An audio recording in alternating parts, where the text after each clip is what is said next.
Hey everyone, welcome to week 5 of our Breathwork course.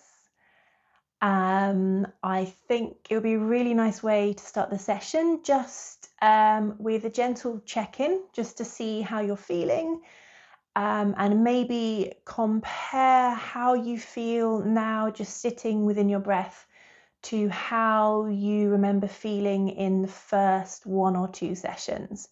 I know that last week we did a very kind of chill retest or reassessment with the BOLT score and the maximum exhale.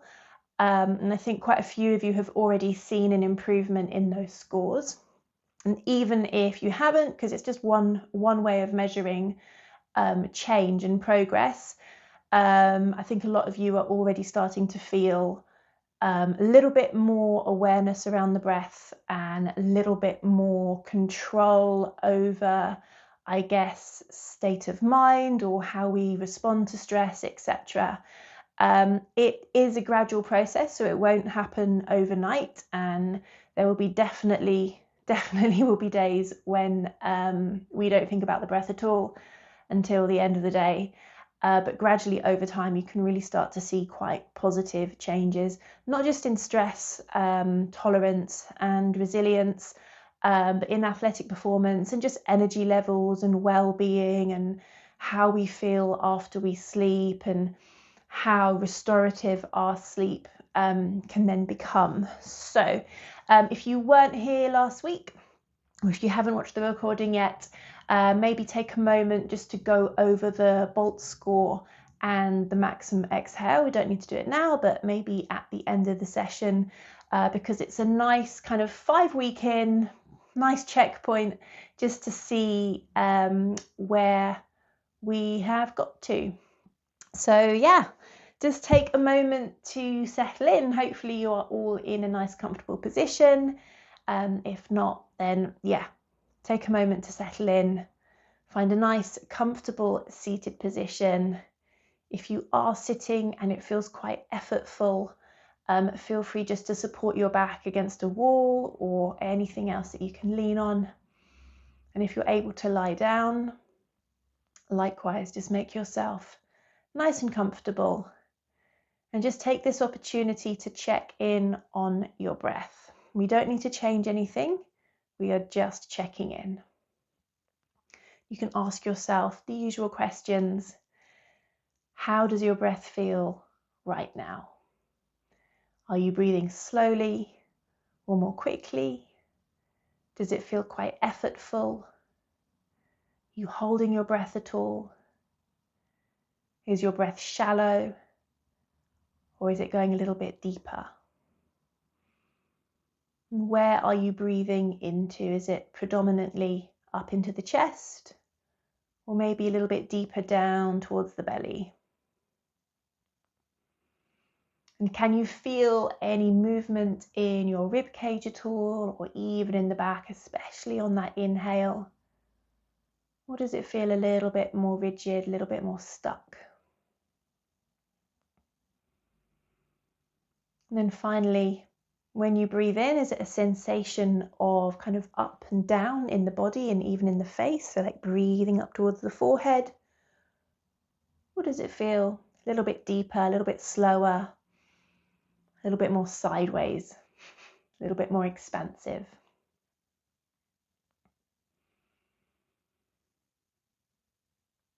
And then now that you've taken a moment to notice all those things, to see if you can gently start to slow everything down. So even if your pace was already slow, just see if you can make it even slower. In and out through the nose, nice and soft. Drawing your attention to the expansion in the belly and in the sides and in the back. And allowing quite a passive, gentle exhale.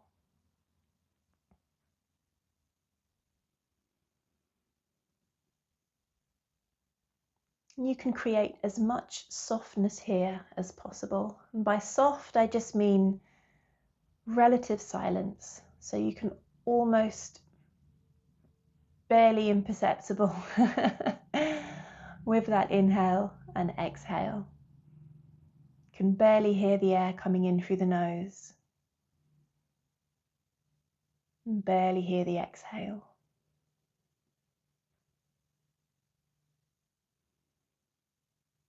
Then from there, adding a few gentle pauses at the end of your exhales, just a second or so.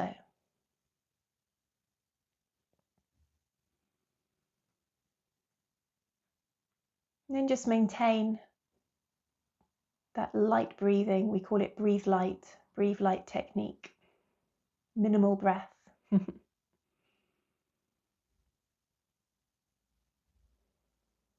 And today we are having a bit of a recap, and we are going to be looking more into the biomechanics of breath, most notably around the diaphragm, and a little bit around the mouth and the positioning of the tongue, all of which are really important. We'll take a very simple exercise that you can use to strengthen the diaphragm. Diaphragm is our main breathing and postural support muscle, so it's incredibly important, and it can be trained like any other muscle in the body. We need to do it a little bit more mindfully though. Just be aware of the impact that kind of training can have.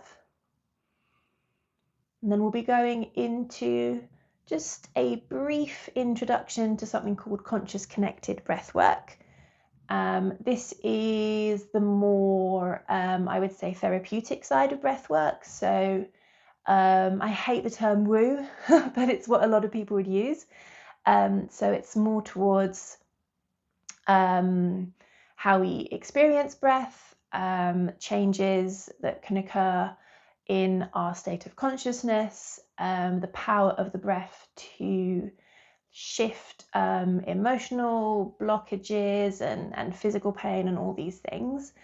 So I will go into that in more detail later, but that is what we'll be finishing up with.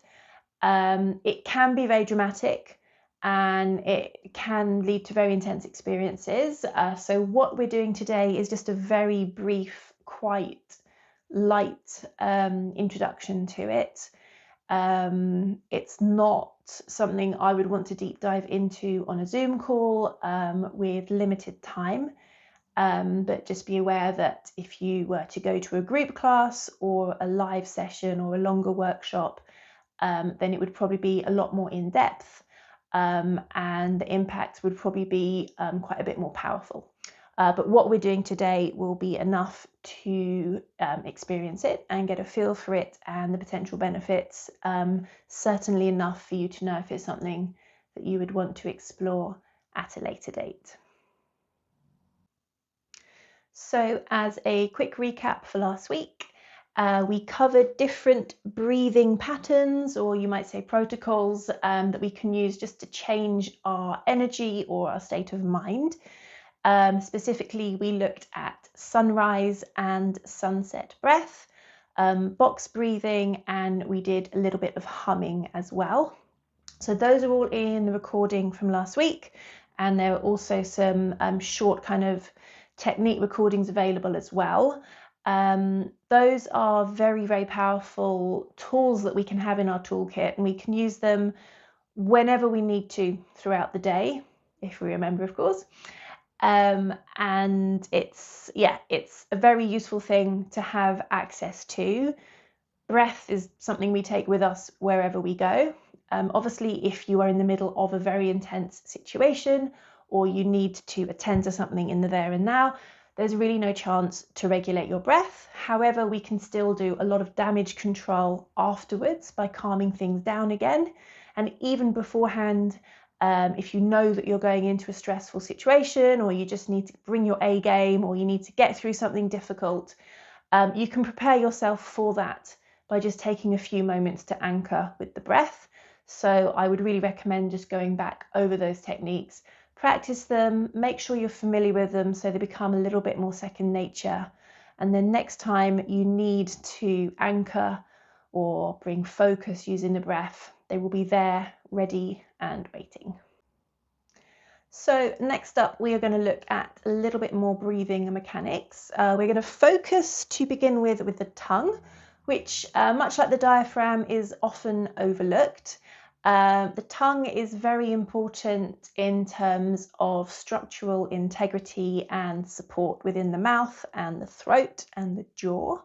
It is also directly connected to the diaphragm through the frontal fascia line, so there's a huge connection. Modern day humans don't generally have very strong jaws. Even as recently as a few generations ago, we would have had much wider, much stronger jaws because we weren't eating so much processed food. By processed, I just mean cooked. So we were eating a lot more chewy, crunchy, different textured foods. And this actually built much stronger bone density and actually effectively gave us much wider jaws. And this is something that has been seen just looking at skeletons from our ancestors. This will have had a knock-on effect for our dental health. Obviously, we probably weren't brushing and flossing and mouthwashing all the time, but it was very unusual in that time to have crowded teeth because our jaws were much bigger. We had a lot more space for our teeth. It's a bit of a deep dive, which I won't do, but if you look into modern day dental practices whereby we often see overcrowding in the mouth, and they don't do it so much these days, but even 10, 20 years ago, dentists were quite quick to kind of whip out teeth and then give people braces and draw the teeth close together and effectively make the mouth smaller. That left a lot less space for our mouth and our tongue to function, for our airway to be supported. It has been shown that that can have a knock-on effect with your breath. You do tend to see if people have a very small mouth, like I have a tiny mouth, but luckily my jaw is pretty decent. But obviously, we're all different. We've got different facial structures. And you might notice that people with smaller mouths, maybe smaller jaws, they're actually much more likely to breathe through their mouth because it is harder for them to effectively close the mouth. So they might habitually have it open. There's a very strong link between that breathing pattern and having had teeth removed or having had braces or some kind of dental work. So that was my not deep dive. Watch this space. Going back to the tongue, it's often, as I said, overlooked, and it's something that we can train. So for optimal breath or optimal breathing position, we need to see the tongue up in the roof of the mouth. This comes more naturally to some people than to others. I could say to someone, oh, can you place your tongue in the roof of your mouth and create a little bit of suction? And that straight away makes a lot of sense. It would literally, I don't know if I can show in the camera, but yeah, I can't talk now. So it'd literally just be lifting the tongue up. There's even one breathwork coach who does an exercise called tongue ups. Believe it or not, this is going to be quite similar. But yeah, we want to have the tongue just resting in the roof of the mouth. If that is difficult for you, if you're trying it now and struggling a little bit, there's a very simple exercise. You can try and make a click or a sound. And when we ask people to do that, they'll automatically lift the tongue, create a little bit of suction. They'll create that click. So if you can't do it on your own as an exercise, think about the click and then very gradually slow your click down until you're able to kind of catch that moment where the tongue wants to draw away and come back down, and just see if you can hold it up there. So you're going to then have your tongue lifted up into the roof of the mouth, and you can then start to play around a little bit with the jaw position. It's impossible to demonstrate and talk, so I'll try and show you now. I'm going to lift my tongue, draw the jaw down, and then there's literally space underneath my tongue that is being stretched. that can become quite short. So that's another issue that people can struggle with. And this exercise will gently strengthen and stretch out that area of the tongue. So if you can't quite do it yet, work on your clicks. If you've got the suction and you've got that tongue position, then you can start playing around with lowering your jaw a little bit and just creating that very weird stretch in the tongue. Like that. Very awkward doing that on camera. I think I did okay. So that's our tongue position and our tongue strengthening exercise. Very niche, very specific, but I think especially if you think maybe you have a narrower jaw or you habitually mouth breathe, or maybe you had some dental work done, that can be a very useful exercise. It's also worth noting that you can always build your jaw strength and your bone density. So it's not too late to start eating crunchy foods like carrots, or some people recommend chewing gum. Obviously, there's a flip side to too much chewing gum. It's not great for building up stomach acid, etc. But another thing to bear in mind, how crunchy is your diet? How many different types of textured food do you have in your diet? And is that something that could be worth looking at? So the next thing we'll be looking at is diaphragm activation. We've done a fair amount of release work so far, which is really important. And today we're looking at activation and strengthening as well. Two things to note, very important. This exercise or this kind of work is not suitable if you are pregnant. And it also, it would still be beneficial, but you'd need to be a little bit more mindful about the way you approach it. If you have ever been told or you suspect that you have a hypertonic pelvic floor, and that's when the muscles in the pelvic floor are essentially always switched on. So the most common issues we see with the pelvic floor is a little bit weak or it's hypertonic. The results are the same. You have a few pelvic floor symptoms. If you have a hypertonic pelvic floor or hypertonic anything, it is difficult to activate the muscle. If you think about a bicep curl, if I've already curled my arm and my bicep's already working, and then I ask my bicep to work, it can't, because it's already contracted and tight and active. Very similar can happen with the pelvic floor. So one thing to bear in mind, because the diaphragm and the pelvic floor are so closely linked, if you start training your diaphragm, bear in mind it will have a similar effect on the pelvic floor. If your pelvic floor is hypertonic, then you could potentially make that a little bit worse. A really easy way to offset that is to also do the diaphragm release work with the ball, such as crocodile breath or rock back or anything where you're just releasing with the ball. I would recommend doing that before and after these exercises. And then if you do have any pelvic floor symptoms or any leaking or pain or discomfort in the pelvis, just check in and see if working on your diaphragm helps it or makes it worse. And that's a very quick self-check.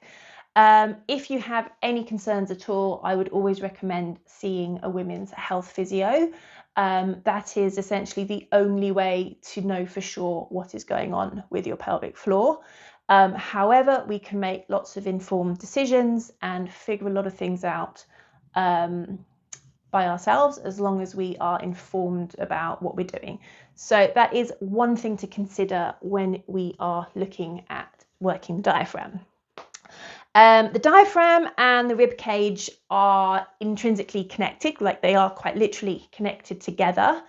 In order to take a full, effective diaphragmatic breath, we need to have a fully functioning diaphragm. So as I said, we've done the release work.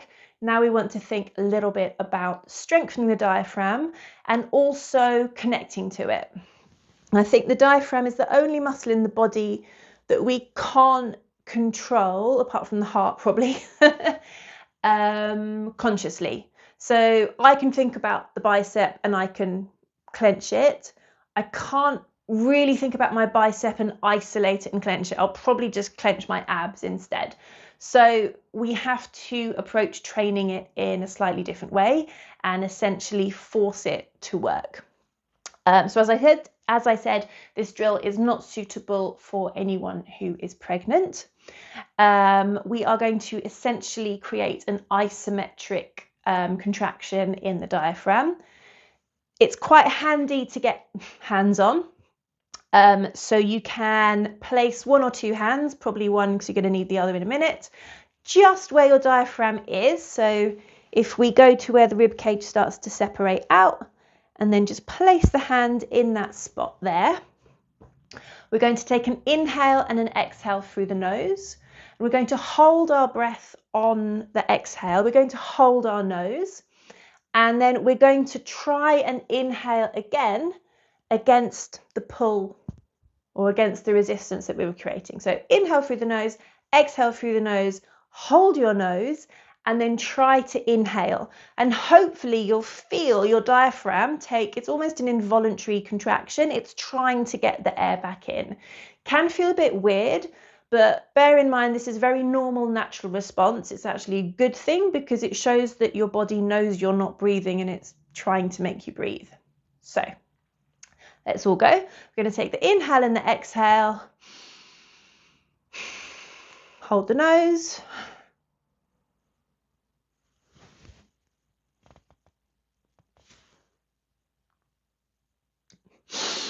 And then allow yourself to inhale. So that's like a quick introduction to how it can feel. If you struggled at all to feel the diaphragm move, if you felt that it was mostly the accessory muscles in the chest and the neck, you can just do a quick mini self-massage just to try and relax those muscles. And then you can do a quick kind of self palpation, really, just to feel around that area, just to give yourself some feedback and just remind yourself, okay, that's what I want to be breathing. Maybe take a few belly breaths just to feel the expansion, and then keep going with that drill, and hopefully after a few tries you'll start to feel a little bit more engagement, a little bit more work in the diaphragm. And that's a very effective way to switch it on. And then if you want to train it, you can extend the breath hold and the attempted inhale. So it's your inhale, exhale, hold the nose, and then really spend as long as you can there just trying to breathe in, and you'll really start to feel, okay, my diaphragm is working very, very hard here to try and draw that air in. Wouldn't recommend doing this a lot, but a few minutes a day or before or after training can be a very effective way to improve your breathing mechanism. And like anything with breath, ultimately it will become subconscious. So we are training the diaphragm to function better. And that means that every single breath that we take throughout the day will ultimately be more beneficial for us. So next up, we have a different approach to training the diaphragm. This is, a lot more traditional, you might say. So you've activated your diaphragm, you've taken those isometric contractions, and you can then think about adding a little bit of resistance to your breath. So again, not suitable if you're pregnant, but one technique you can use, take a weight. This is actually quite heavy. Ideally, I'd have maybe 4 or 5 kilograms, and ideally I would have a sandbag, but here we are with our kettlebell. I'm just placing it where the diaphragm is. So just below where the rib cage starts to open. And I'm going to focus on diaphragmatic breath. So I'm breathing in against that resistance. I'm breathing out through the mouth because I've got quite a strong exhale going on here with that extra resistance and the weight of the kettlebell. So you're breathing into the diaphragm, into the weight. Breathing out. Try and resist. The kettlebell's going to try and force, or the weight will try and force the air out for you. So try to resist. You're lengthening under tension. We'll just take a few more here. Slow inhale. Nice long exhale. and 2,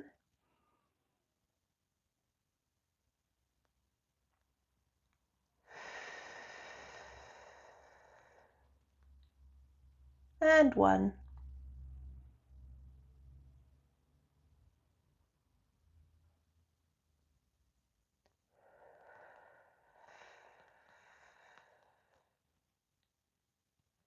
And then slowly release, pop the weight to one side, and then come back up to your seated position. And finally, we are going to move into some conscious connected breath work. This is often called circular breath because the inhale and the exhale are connected. There is no pause at the top, there is no pause at the bottom. It is a continual breath. It can be a very powerful tool for emotional and physical release. As I mentioned earlier, the version that we're doing today is going to be quite light just because I don't want to go too deep over a Zoom where I can't necessarily see people or assist people. So it should just be a nice introduction to the technique. This can often be done with breath holds. It's often called transformational, or I think Wim Hof does it as well. Like, they're all different variations of circular breathing. A lot of people, a lot of practices will include breath holds. These can be very powerful. We won't be doing a breath hold today, but we will be doing something called toning. And this is where it gets weird and wonderful, and you'll be grateful to be in the comfort of your own home. I will be demonstrating at the time, so you get to do it along with me. Toning is literally just a noise or a loud, it's more than a sigh, it's like a let it all out. And you will accompany that with some shaking, some movement, almost like a kid on the floor having a tantrum. There's no right or wrong way to do it. And I would encourage everyone just to see what comes up in the moment. You might feel like you just want a bit of a sigh, or you might just really want to go for it and let it out. So often we hold back in life, either because that's what society expects, or because we don't want to upset people or cause any drama. You know, so often we don't say or respond the way we might want to. If nothing else, this is a really nice opportunity just to enjoy that opportunity, basically, to just lie on the floor and have a tantrum. I know when I'm supporting my little one, if he's having a tough time, I have to really hold it together, and I would like nothing more than to just join him on the floor and kind of kick and shout. So there's your opportunity. If you are in a place where you can't make a lot of noise, that's absolutely fine. You can almost mimic it, or you can kind of do a silent scream like a and you can still shake and kick, or you can do whatever you want to do for the release. I would just very much go with what feels right for you and what feels comfortable. So when we go through the breath, I'll be talking you through it at the time. But the technique is very simple. It's often taught as mouth breathing, and I know that we've spoken a lot about how terrible mouth breathing is. That is more when it is habitual or without knowing, or as the norm. If it is a conscious decision to mouth breathe for a certain period of time, and it is part of a technique because we want a desired outcome, I would say that is a very different scenario. So don't freak out about breathing through the mouth. Having said that, for today, I will be encouraging people to breathe in through the nose and out through the mouth. In through the nose, out through the mouth. Very similar effects, just a little bit softer, not so dramatic, and much more suitable if you've never done this type of breath work before. So I'll give a quick demonstration. So it's in and out, circular breath.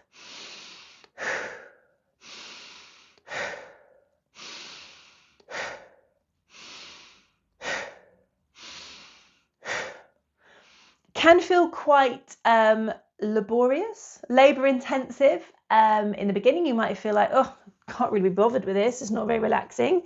Excuse me. Try to stick with it. You will find your rhythm. You will get into it, and you will soon start to experience a slight shift in your state of mind, in your physical being, in sensations in your body. It's unlikely to happen today, but there are a few things that can happen, such as tingling or numbness in certain body parts. There's even something called tetania, which is when your hands, they almost claw up. Sounds really freaky.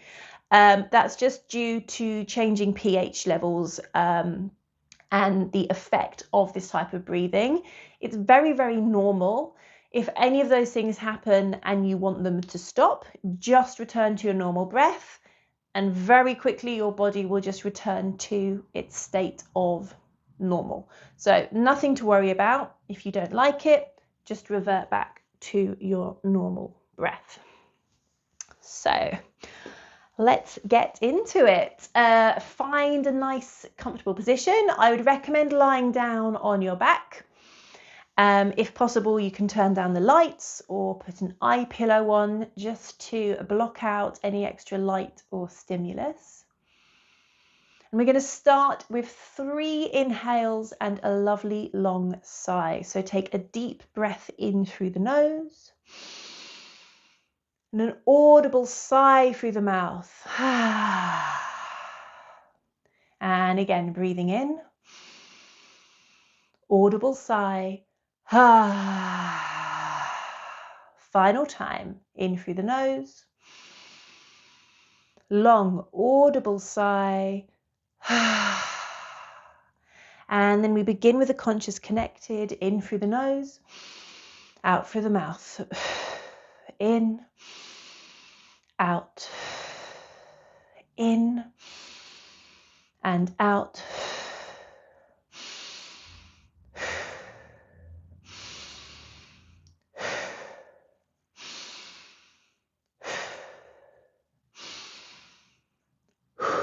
Beautiful. Keep going at your own pace.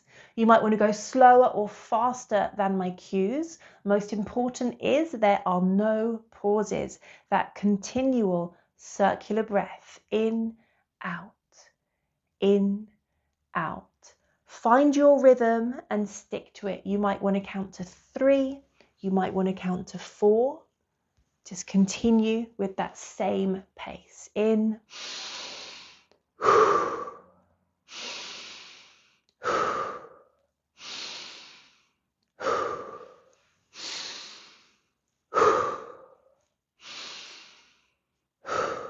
beautiful. Keep it going. You're breathing into the belly. Breathe firstly to the belly, then to the chest, and then long exhale. Belly, chest, exhale. Belly, chest, exhale. Exhale. Belly, chest, exhale. It should be a comfortable but slightly challenging pace, so just a little bit faster than you would like. We are actively focusing on that exhale, releasing the carbon dioxide. In, out, in, out. Beautiful. Continue at that comfortable pace. Feel that connection with your breath. Feel the control you have over your breath. You have decided to breathe like this, and you will continue to breathe like this. It is just you in your body, in the here and now, creating a safe space to create change.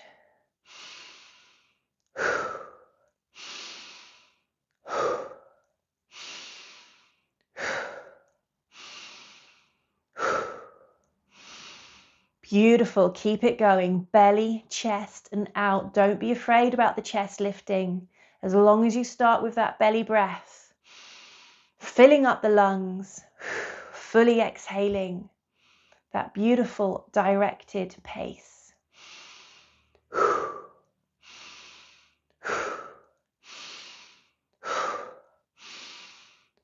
Find that pace, find that rhythm, keep it going. If at any time you feel too uncomfortable, just stop, return to your natural breath, In and out through the nose.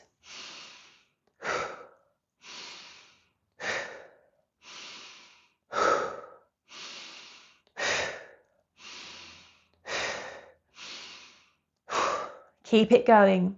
Belly, chest, exhale. Keep connected to your breath. Stay in touch with your body. Pay attention to how it feels.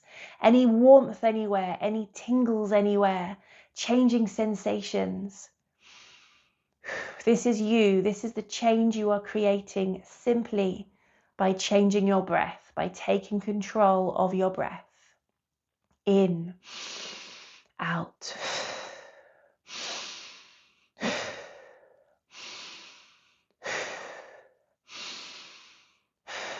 Beautiful work so far. Keep it going.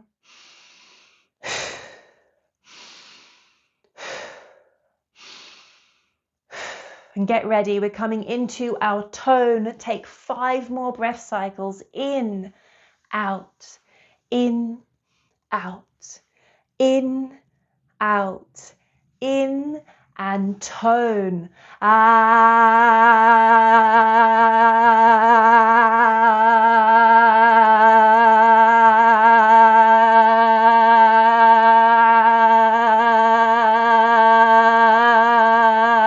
Deep inhale through the nose.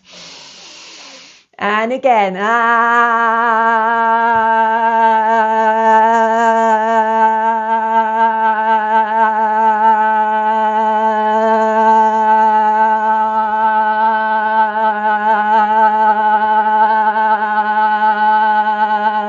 Final inhale through the nose.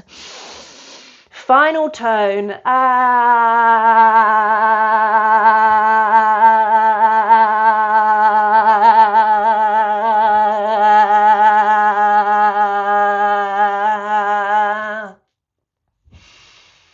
Come to a rest. Breathe in through the nose. Out through the mouth. In through the nose. Out through the mouth. In through the nose.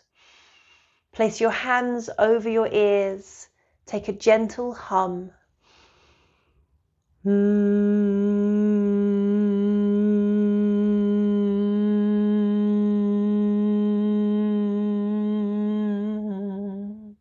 In through the nose. And hum.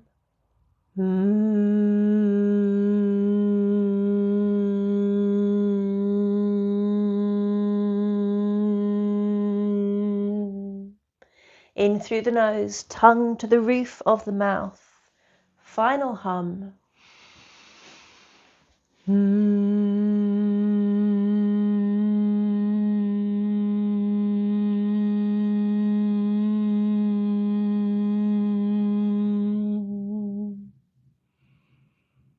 And return to soft nasal breaths in and out through the nose.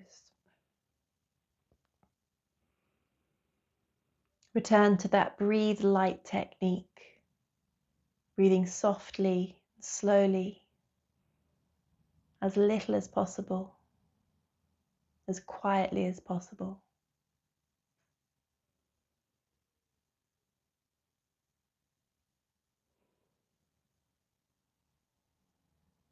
And that brings us to the end of this session. If you are able to, I highly recommend just lying there for as long as you can, as long as you wish, with those soft inhales and exhales.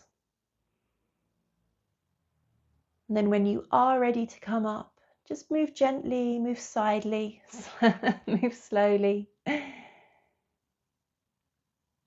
You can take a moment to roll onto your side before slowly, slowly lifting up.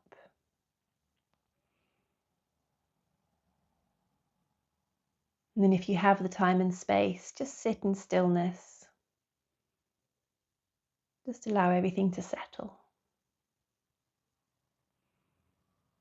Nicely done, team. I hope you enjoyed embracing the weirdness with me.